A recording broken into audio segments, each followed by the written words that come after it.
let's do this, shall we?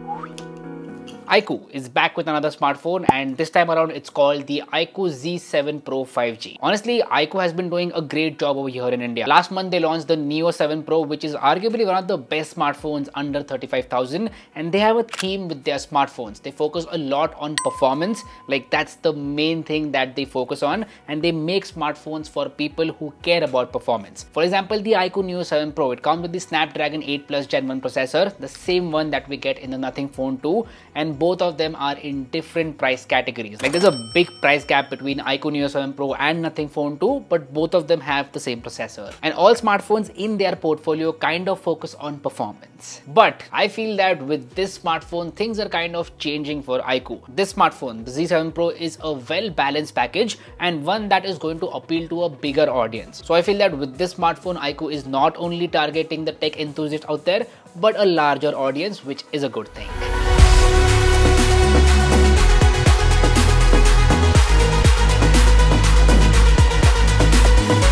All starts with that beautiful design. As soon as I unboxed this smartphone, held it in my hand for the first time, I was like, damn, this is lightweight. In fact, when I handed over this smartphone to my friends, they were like, is this a dummy smartphone? Because it is that comfortable to hold and it is lightweight as well. So that's a good thing. And because of the curved display, it feels very good to hold in the hand. Now, personally, I would prefer a flat display over a curved display. But if you're a person who appreciates a good curved display, then this one has that. Even this texture on the back is soft and matte. It does not attract fingerprints, which I do appreciate. And after a long time, I'm seeing a black color where you don't get fingerprints. And I absolutely love this matte black color.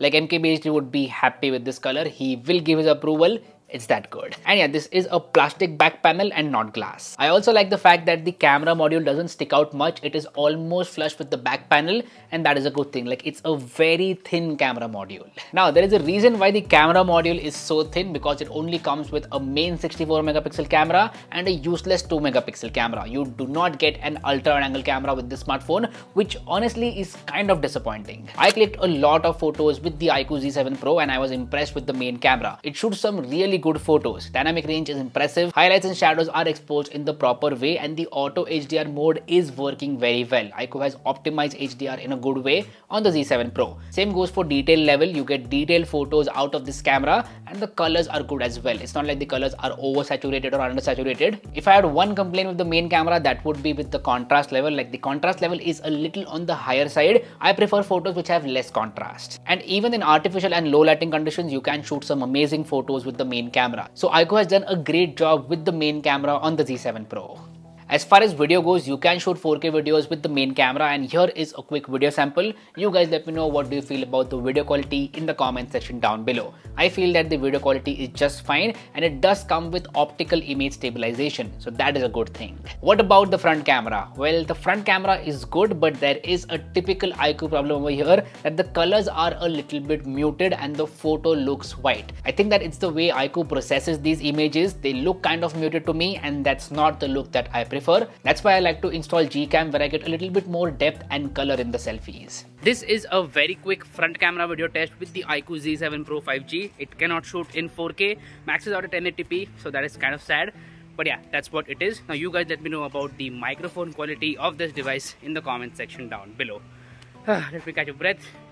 I just walked like 3 flights of stairs. But anyway, this is the front camera video test. To sum up the camera point, I would say that the main camera is very good. You do not get an ultra wide angle camera, and the front camera is okay.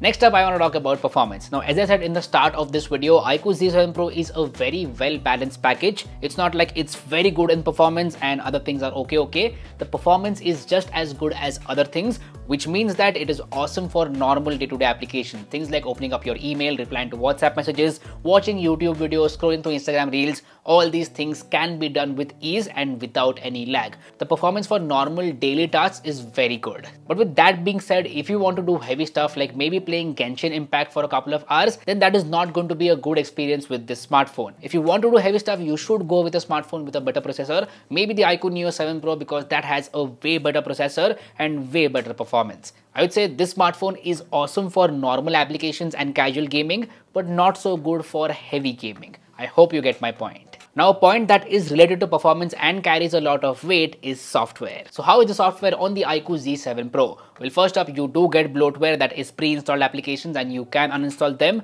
And apart from that, in the entire UI, you will ask to agree to terms of service literally everywhere. If you want to click a photo, agree to terms of service. If you want to open the file manager, agree to terms of service, and literally everywhere in the UI, you will find that. But apart from that, the entire UI is very fast and smooth. I have to give it to IQOO. They've done an excellent job in terms of software optimization. I did not notice any major hiccups or lags whatsoever. Now, these are only my initial impressions. I will test out this smartphone in detail, and if I find any major bug, I will report that on Twitter, so make sure you follow me over there. But yeah, the software is good. It is based on Android 13 out of the box, and the security patch is July 2023. Alright, it's time to talk about my favorite part with this smartphone, and that is the display. As I said, it is a curved display, and this is one of those rare scenarios where I actually like this curved display. It gives a very cool aesthetic to the smartphone, and the display quality itself is top notch. Well, without the notch, it comes with a punch hole actually. But anyway, the display quality is very good. It is a high resolution AMOLED and fast display. Viewing angles are great, the colors are awesome, and watching content on this display is an immersive experience. Like, trust me on that. And it gets plenty bright as well, so outdoor visibility is not an issue. Like, since I unboxed and started using this smartphone, I've been loving the display. It's that good. And yeah, it is a fast, high refresh rate display. I did not notice any major hiccups with the refresh rate whatsoever.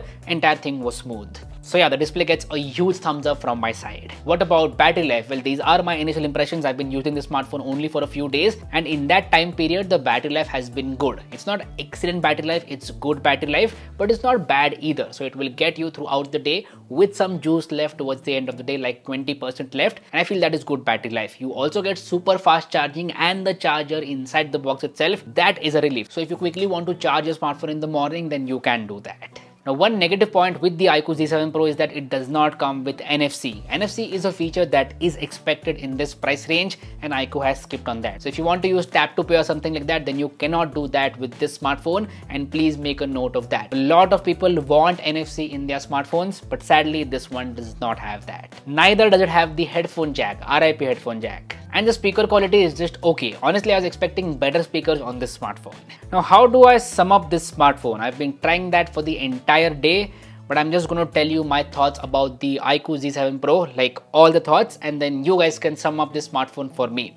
On the one hand, I absolutely love the display of this smartphone. But on the other hand, I'm kind of sad that it does not come with an ultra wide angle camera. The main camera is excellent though. The performance, battery life, charging are good but not great. The in-hand feel and design are awesome, and the build quality is good. It doesn't come with NFC, and the speaker quality is also okay. And yeah, the front camera is kind of disappointing. If you guys can sum all of that into one sentence, I would highly appreciate that. The comment section is open for you. Now, I will be testing out this smartphone and making more videos on it. If you want a specific video, then you can request that in the comment section down below. So anyway, these were my initial impressions about this smartphone, that is the IQOO Z7 Pro 5G. Do let me know what do you feel about this video in the comment section down below. If you like this content, go ahead and hit that like button, and if you haven't already, please subscribe to the channel. It would mean the world to me. My name is Harsh Punjabi, and I'll see you guys in the next one.